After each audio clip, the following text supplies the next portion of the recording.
So you could see the slides, Keith, that say learning outcome 1. I can see.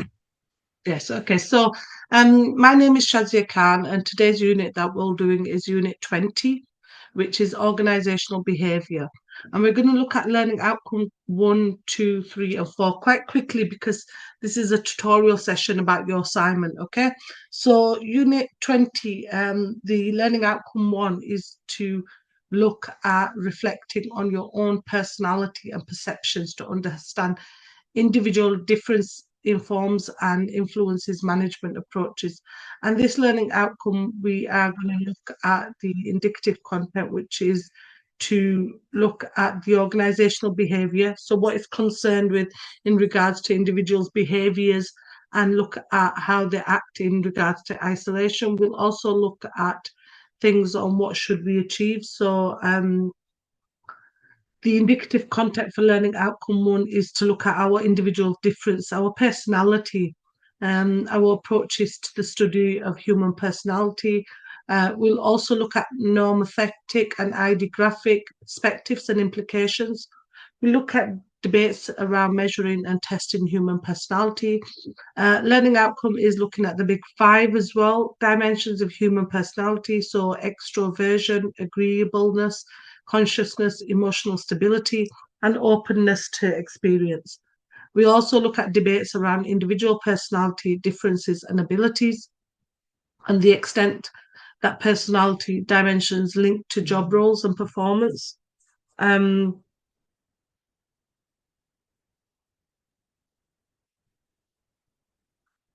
we'll also look at elements of application of personality and also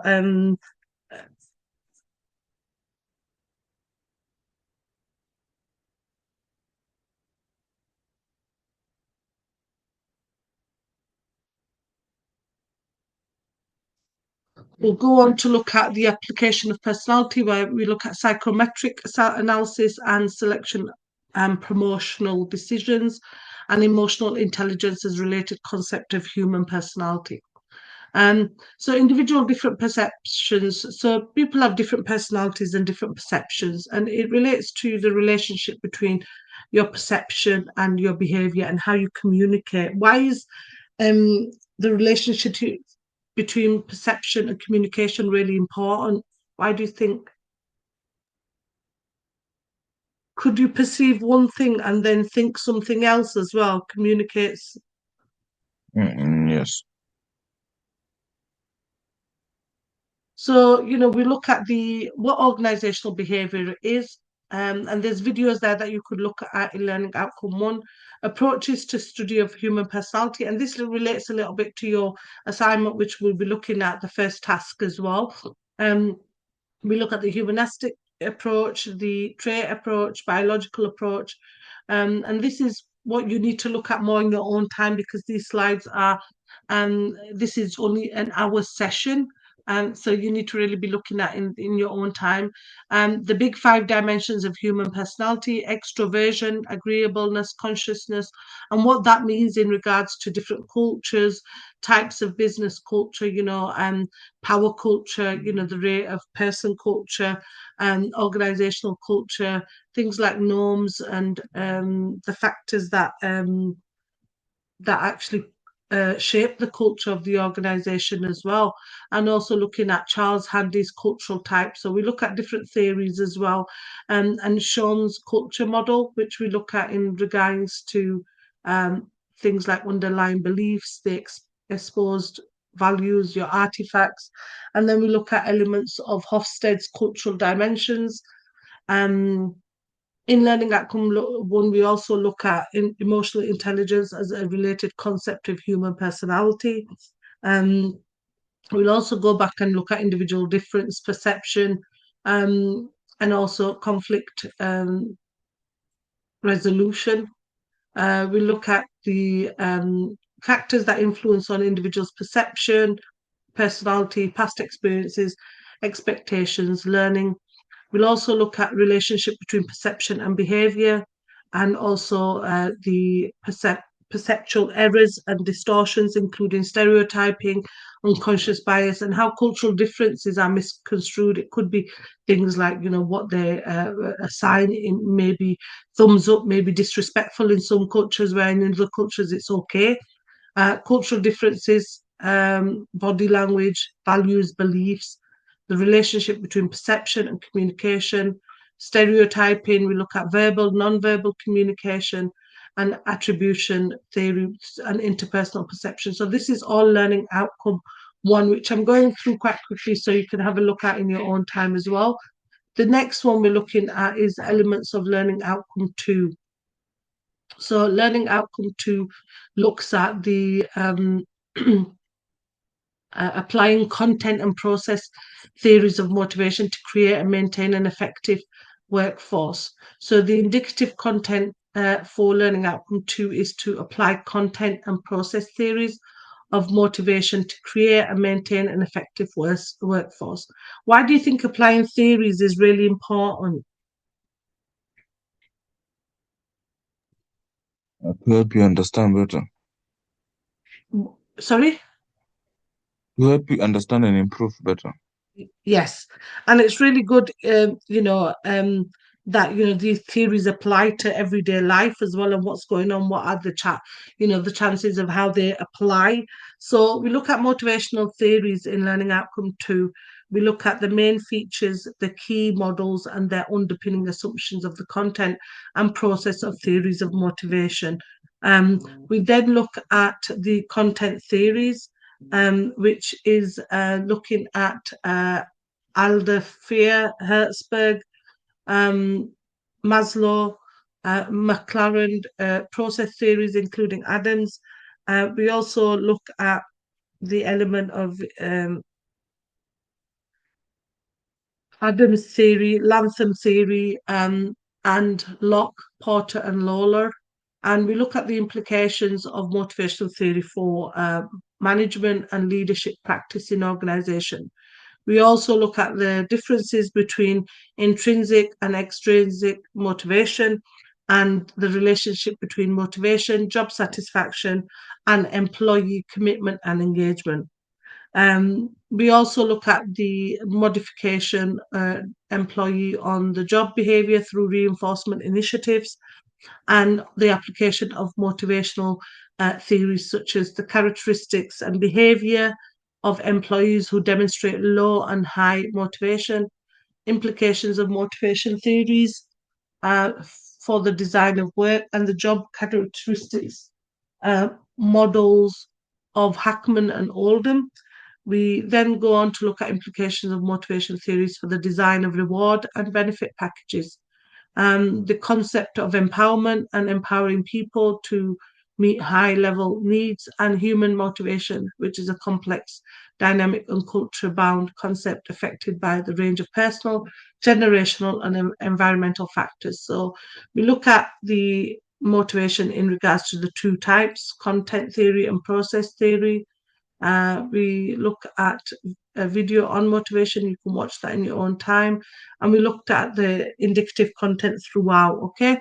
So that's learning outcome two. Learning outcome three is the next one we'll look at, which is I'll go through that with you. And then we've got the last learning outcome. So learning outcome three is to look at participate. Can you see learning outcome three? Yeah.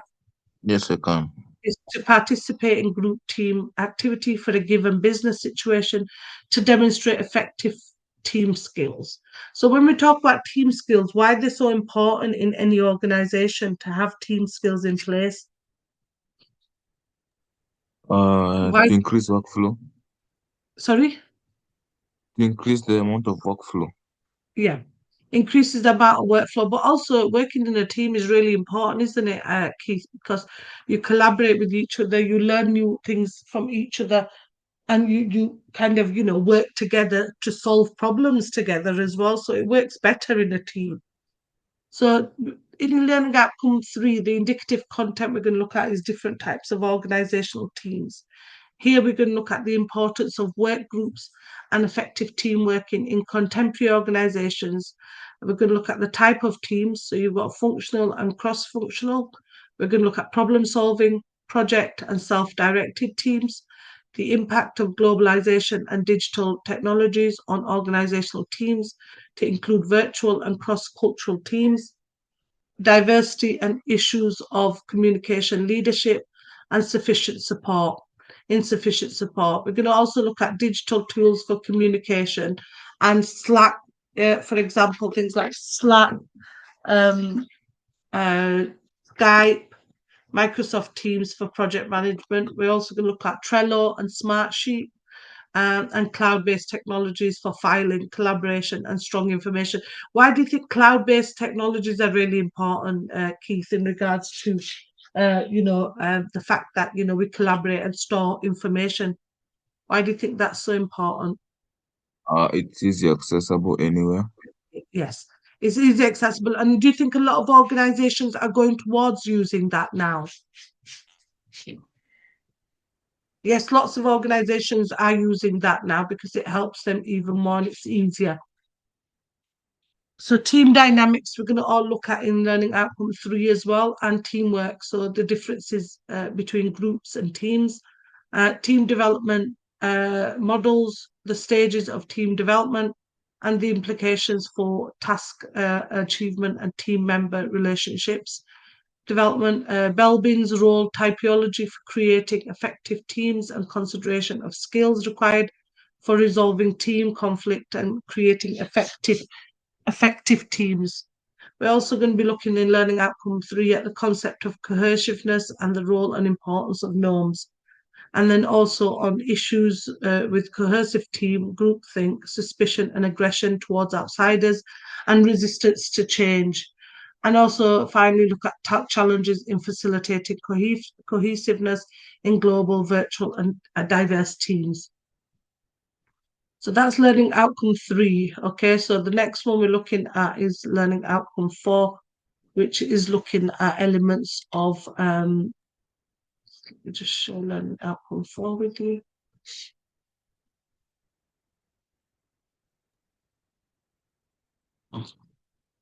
Learning outcome 4. So can you see this? This is the final one, learning outcome 4. Yes, we can. So we're looking at examining how power, politics, and culture can be used to influence employer behaviour and accomplish organisational goals.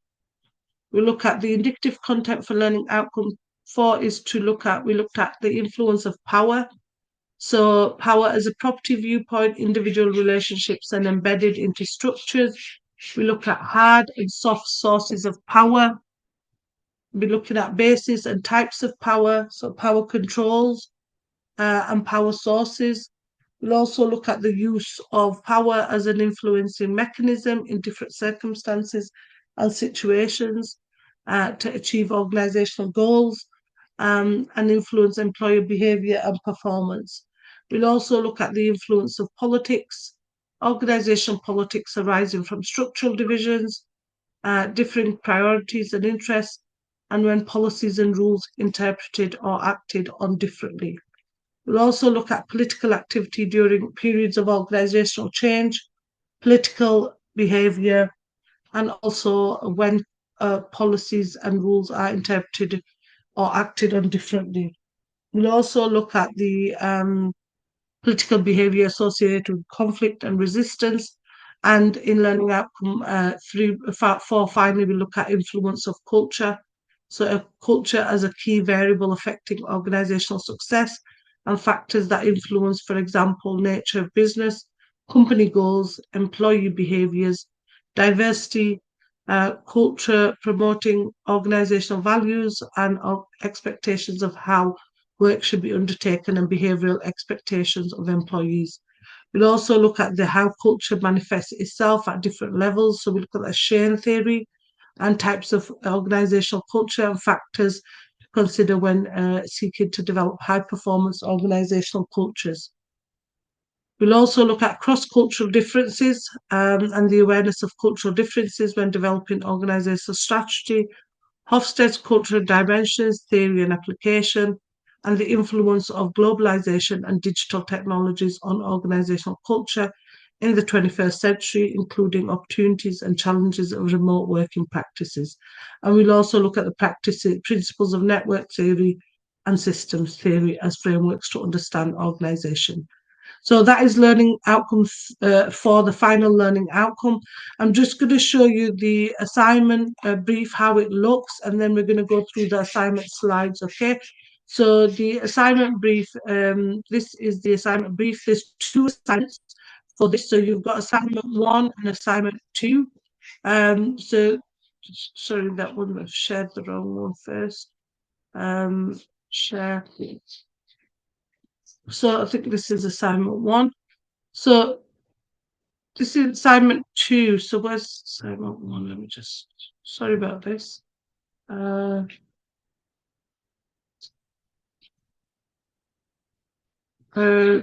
Business law. Let's have a look.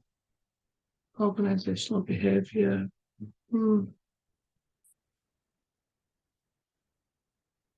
So there's two parts to the assignment. This is assignment 1. I don't know if you can see this because I've opened this already. So this is, can you see this? It's assignment 1. Yes, I can. Yes, so this is how it looks, okay? And I'm going to go through everything in more detail with you. So this is assignment 1, what the expectations are. This is how it both look. So this is assignment 1, and then assignment 2 is also there, which also is assignment 2. So I'm just going to share the slides with you now, okay? So these are the slides that we'll be looking at for your assignment discussion, okay? Or 11.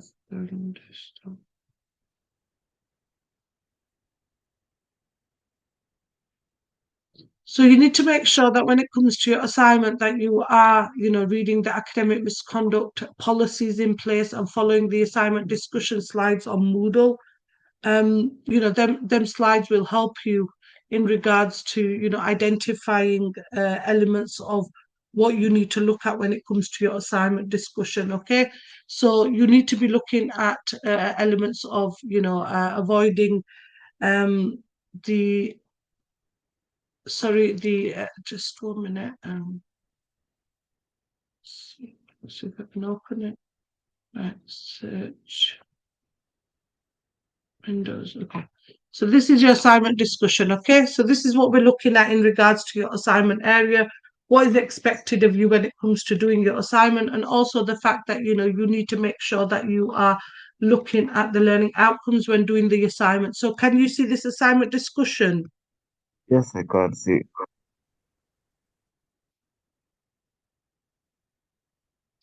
So so the assignment discussion we're looking at here today is looking at assignment 1 and 2 here, and you need to read the guidance, the uh, plagiarism policy. Why is the plagiarism policy so important?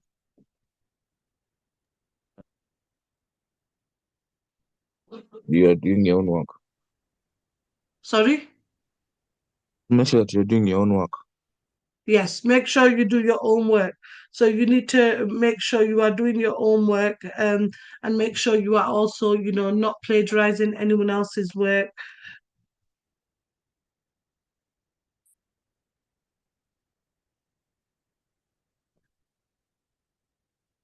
So you need to make sure the work is not copied. And if you are taking anything out of anything, you need to reference it, okay?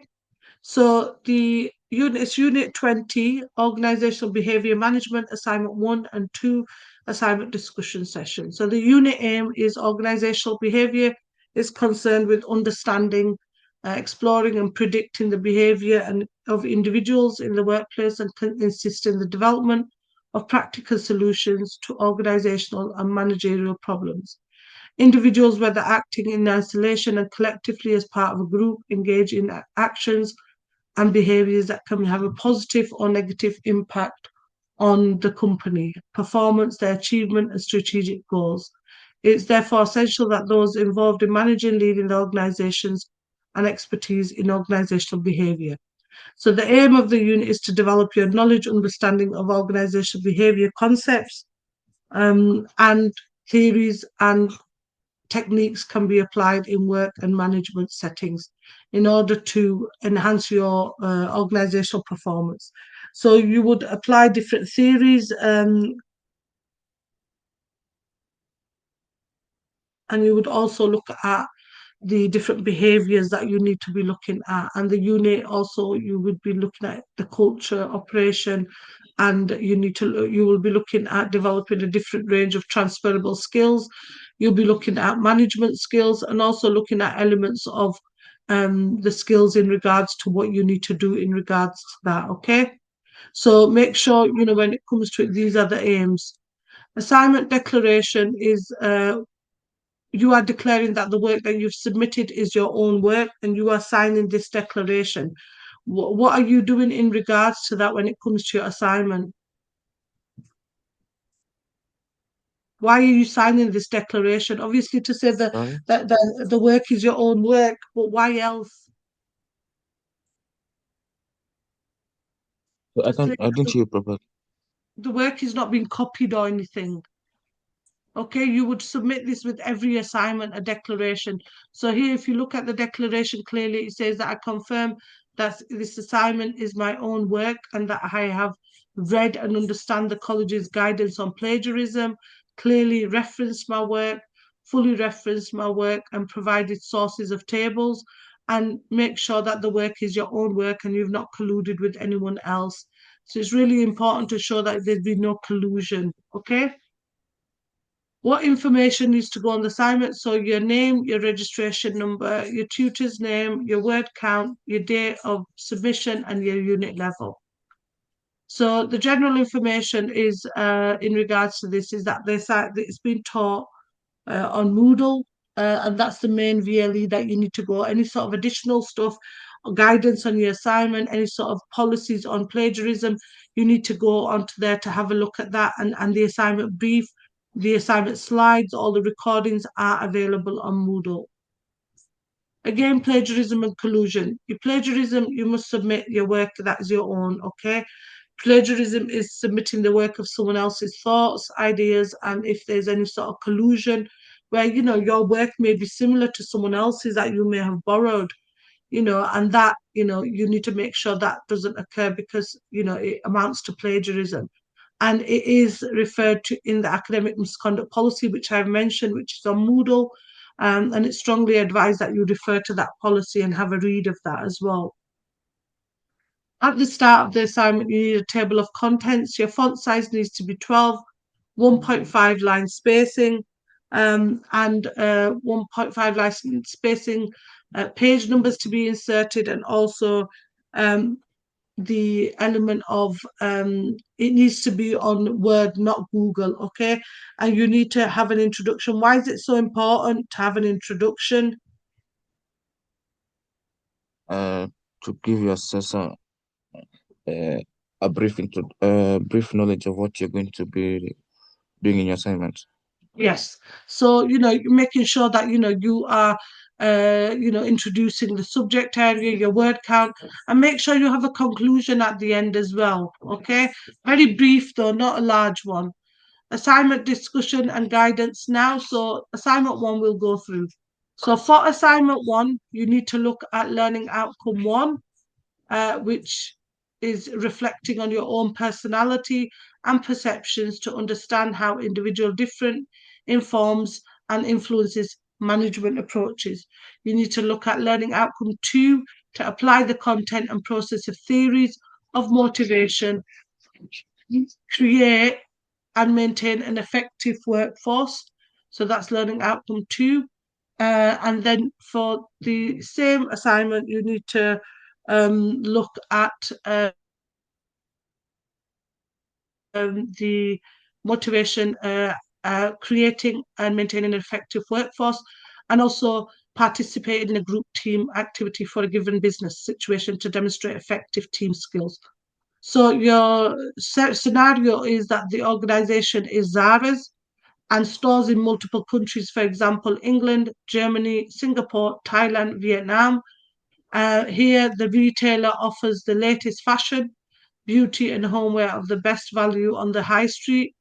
They keep the prices low and offer a large range of own brand items. They pay well and expect their staff to work hard. Managers can expect to work in a fast-paced environment, but with a family feel, with a good training and expertise on hand for support. Your role is you are currently working as a graduate trainee store manager at Zara.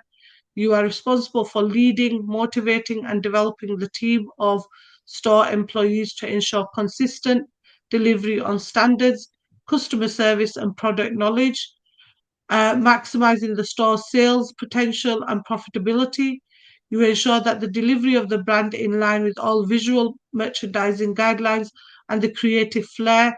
You proactively drive store performance across all departments. And as part of your graduate training, the retail company provides masterclass management training sessions led by executive team. In each session, you will carry out individual and group activities with your peers. You are to record what you do and use the information gathered to reflect on your contribution and make justified improvements for self towards creating. So, the assignment, activity, and guidance. Each masterclass focuses on different aspects of leadership and involves different activities. Masterclass 1, so you need to look personality and perceptions. And this is learning outcome 1, okay? You need to complete a personality and attributes evaluation that audits your skills and personality traits. Discuss whether they are positive or negative in terms of management approaches, and reflect on your personality and perception of self in terms of your own performance. And here you will be looking at the masterclass 1 on learning outcome 1. Okay, do you understand that? Have you got any questions around that? No, no, I have no question. Okay, excellent. Second masterclass is on motivation. So, as part of the training, you have been asked to provide solutions for addressing low morale, lack of focus, and productivity of employees on the shop floor. Staff work long shifts, are often dealing with challenging customers, and work can be repetitive. They often work in isolation. So here you are to work in a small group of your peers to prepare and produce and deliver a short, dynamic, motivational activity for the rest of the management team to take part in. You should fully participate in the creation of management of this activity.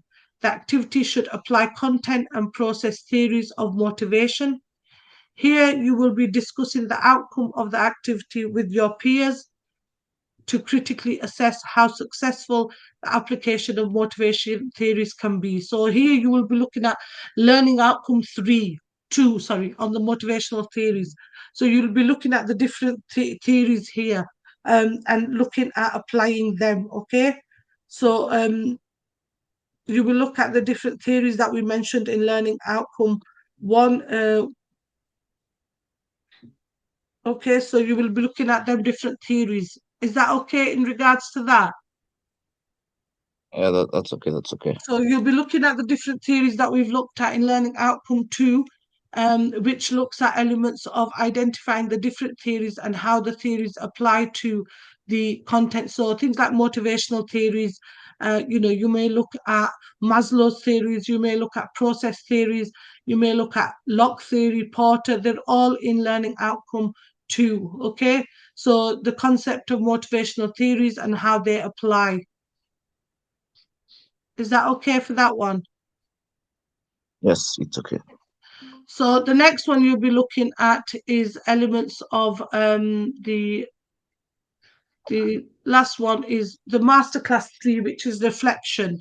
Here, following the group activity in masterclass 2 and the completion of audits in masterclass 1, you are to present the outcome of your results and participation in group activity. To support your improvements and recommendations, appropriate literature and additional business examples should be used. In your presentation, you should consider the following areas. So, exploration of team and group behavior and its relevance to effective team, assessment of and reflection of results of audits, your participation in the group activity and the importance of personality in effective workforce and managerial relationships, your challenge and reflection on your personal perspectives, traits, and attributes, as well as individual contribution to the group activity. So there's 4 parts to this. Don't change any of it, just use that. And then consideration and justification of adaptation of self and business managers in creating an effective team and motivational workforce. And that is looking at learning outcome 3, which you need to look at in regards to that. And learning outcome theory, looking at the elements of motivational theories and looking at the elements of teamwork as well. So you need to be looking here at teamwork, the different types of organizational teams, the effective team working, contemporary organizations. So functional, cross-functional teams, impact of globalization. You look at team dynamics and teamwork. You may look at the Belbin's role of typology on team working and the concept of teamwork and the importance of that. Okay, so that is your masterclass 3. So you've got for masterclass 1, 2, and 3. You will be using learning outcome 1, 2, and 3. Is that okay on that one? Any questions on that, Keith? No questions for now. Okay, excellent. So the delivery and submission for all 3 of these tasks is that you need to, submission is a form of individual portfolio of evidence. You are to produce a portfolio of reflective evidence and take part in a simulated group activity. The portfolio should include the following: completed personality and attribute audits and a reflective statement, a motivational group activity, a reflective presentation that includes the participation and outcome of areas 2 and above, 2 and 3 above, and also look at elements of making use of headings, paragraphs, and subsections as appropriate. And all your works should be submitted with research and reference using the Harvard system. You need to provide a bibliography and the use of Harvard referencing system. And inaccurate use of referencing may lead to issues of plagiarism if not applied correctly. And the word count for assignment 1 is 2,500 to 3,000 words, although you will not be penalized for going over. So try to do maybe 1,000 words for each masterclass. So you need to make sure it's in that, just give me, Keith, can you just give me 1 minute, please? I'm just, my internet's logging off a bit. Is that okay? It's okay. Just It's okay. stay online. Okay.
Hey, sorry, Keith.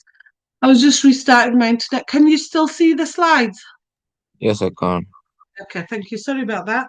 So you'd also, this is the second bit of the assignment, okay? Just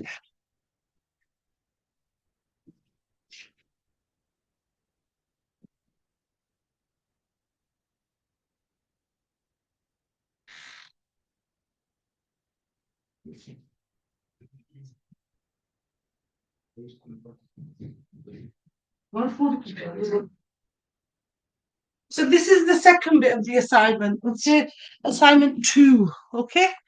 So here you would be only looking at learning outcome 4 in this assignment, which is examining how power, politics, and culture can be used to influence employee behavior and accomplish organizational goals. So you understand that for the first assignment, you need to look at learning outcome 1, 2, and 3. Yeah? Yeah.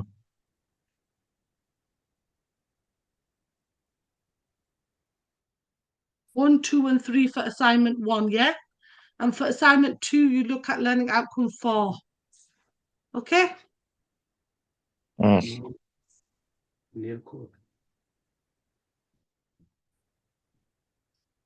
And here you will look for the scenario here. So the scenario here is that the organization is Zara's, which is is in multiple countries. For example, England, Germany, Singapore, Thailand, Vietnam, and the retailer offers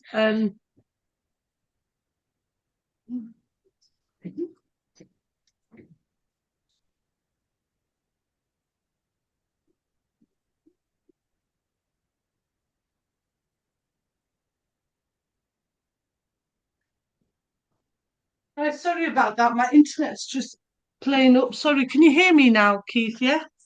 Yes, I can. Sorry about that.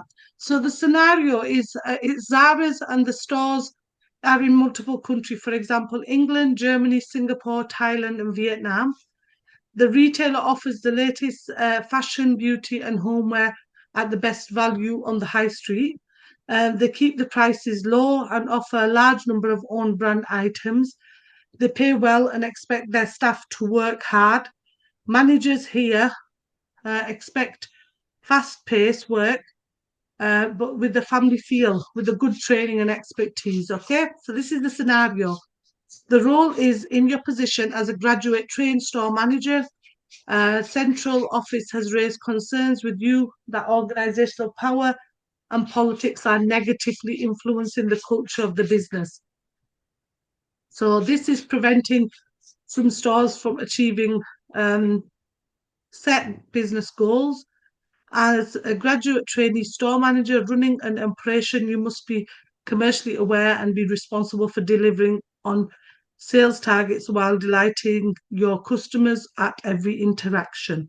You have been asked to investigate how power, politics, and culture influence employee behavior and impact customer satisfaction and sales. Your investigation will be presented as an academic poster. So you're doing a poster in the next masterclass training session, and it will focus on driving performance and productivity. So here you will be designing a poster. Even though there's a word count, you will still be designing a poster, okay? So you in the poster, you are to evaluate different um, organizational examples and how organizational power, politics, and culture affect employee behavior. You should make recommendations on how organizational power, politics, and culture can be used to encourage and guide employee behavior, to help achieve sales and target goals, improve interaction with customers, and will with visual merchandising and stock presentation. So this is what your presentation should include. It should consider different perspectives of power. And here you will be looking at learning outcome 4. Okay, so in learning outcome 4, we looked at elements of the different powers. You looked at the element of, the fact that, they looked at individual powers, hard and soft sources. You looked at elements of organization politics. You looked at the influence of culture here, which you looked at employees' culture and different levels of culture. So you would look at elements of that. And then in the second part of it, you would be looking at the occurrence of organizational politics, levels of culture, as we just mentioned, and how national culture can influence management and employee behavior. Things like, their beliefs, their culture, how they impact on things like that. and also the final one. So there's 4 parts to that: the combined effect of power, politics, and culture on behaviour, and the accomplishment of organisational goals. And for this part, you are only using learning outcome 4. Is that okay? Do you understand that? Yes, I do. If you have any struggles, just ask, okay, please. So you're only using learning outcome 4 on this. So for the first assignment, you're using learning outcome 1, 2, and 3. And for this assignment, you're only using learning outcome 4. Okay. For this, the delivery and submission. So the submission is in the form of an academic poster. The academic poster should be written in a concise style using an appropriate template. You are required to make use of headings, paragraphs, and subsections as appropriate, and all work must be supported with research and reference using your Harvard referencing system or an alternative one. The one, excuse me, that is used by UK Varsity is the Harvard system. So stick to that one, okay? Okay. Also, please provide a bibliography using the Harvard referencing system or alternative system. Inaccurate use of referencing may lead to issues of plagiarism if not applied correctly. The recommended word limit is 1,500 to 2,000 words, okay, for this one, okay? So altogether, the first one is 2,500 to 3,000 words, and this is 2,000 words. So it's altogether is about 5,000 words for both assignments, okay? You will not be penalized, but you have 10% flexibility, okay? So make sure you are sticking to the word count and you're not going too much over, okay? So this Okay. is in the form of an academic poster. Do you have any questions about assignment 2? No questions. Excellent. If you have anything, just email me, okay, Keith? Okay, okay. For referencing for both tasks, you should cite any cases or use the Harvard system, which I've mentioned. Um, So the general advice is that you should consult your grading criteria, look at the learning outcomes. You need to demonstrate that you have met these. Um, Also, you need to look at the learning outcomes. The work must be presented in standard English, word process, double line space, show clarity of presentation, and be coherently organized.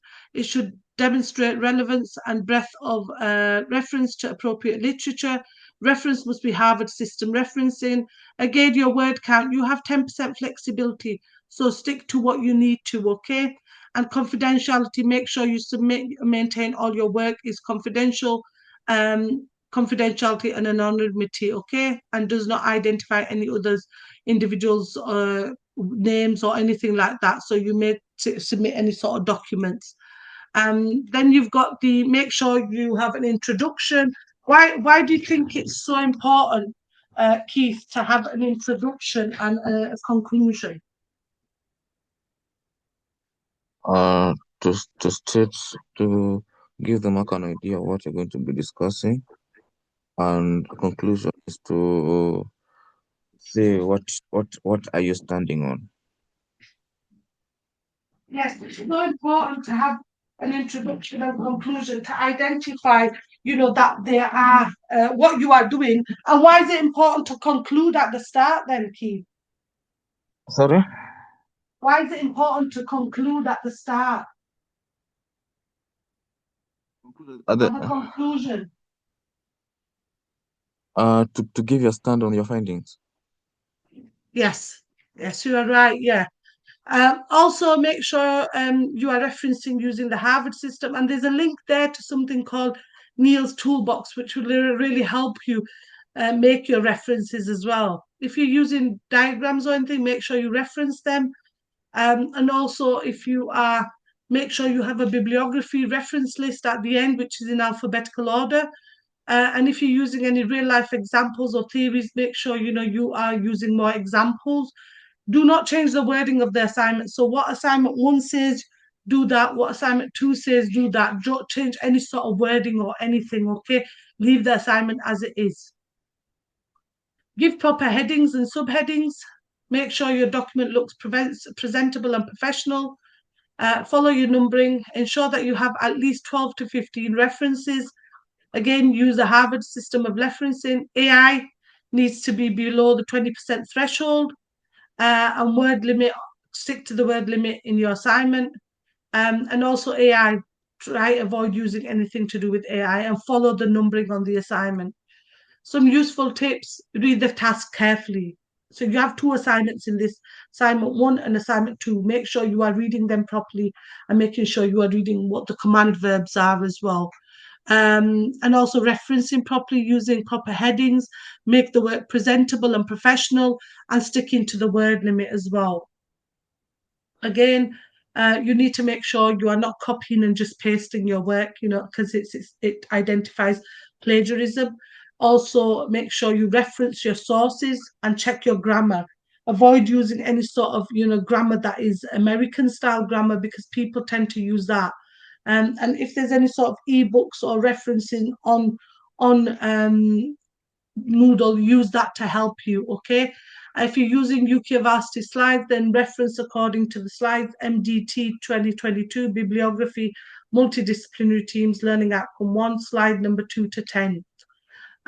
If you have any questions or any sort of queries, you need to email learnerwork@ukvarsity.co.uk, and a submission of the assignment needs to be on learnerwork@ukvarsity.co.uk, and the assignment submission is after 2 weeks of the completion of the unit. So you have 2 weeks. If you need extra time, you need to email learnerwork@ukvarsity.co.uk. And if you have any issues or any queries, email learnerwork@ukvarsity.co. All the assignment briefs, all the module, the learning outcomes, and all the recorded sessions are on Moodle, and any sort of additional resources that you need, all available on Moodle, okay? If you have any issues, again, learnerwork@ukvarsity.co.uk. Have you got any questions for me, Keith, now? So far, I'm good. Are you okay? Yes, I am. Excellent. So, good luck, Keith, with getting on with your assignment. If you have any issues, please email me or learnerwork@ukvarsity. They'll get back to me, and then we can go through it, okay? If there's any issues Yes, or no anything. problem. But make sure you are doing learning the assignment one first, sticking to the word count, and then go move on to assignment two and stick to the word count as well. And make sure you are taking on board all the information we've gone through. And for assignment one is learning outcome 1, 2, and 3. For assignment two, assignment 2 is learning outcome 4. Okay. Do you Okay, have okay. any questions before we finish the session? So far, I'm good. I'm good. Okay. I'm good. Thank you, Keith. It was lovely to speak to you again, and good luck with getting on with the assignment. Okay, okay. Thank you. Thank you for attending the session. Again, any sort of queries, any questions, Moodle is the main source, but you could just email me or learnerwork@ukvarsity.co.uk. Okay. Thank you for attending today's session, and good luck with getting on with the assignment. Okay, okay. Thank you. Thank you. Bye. Thank you, Keith. Bye.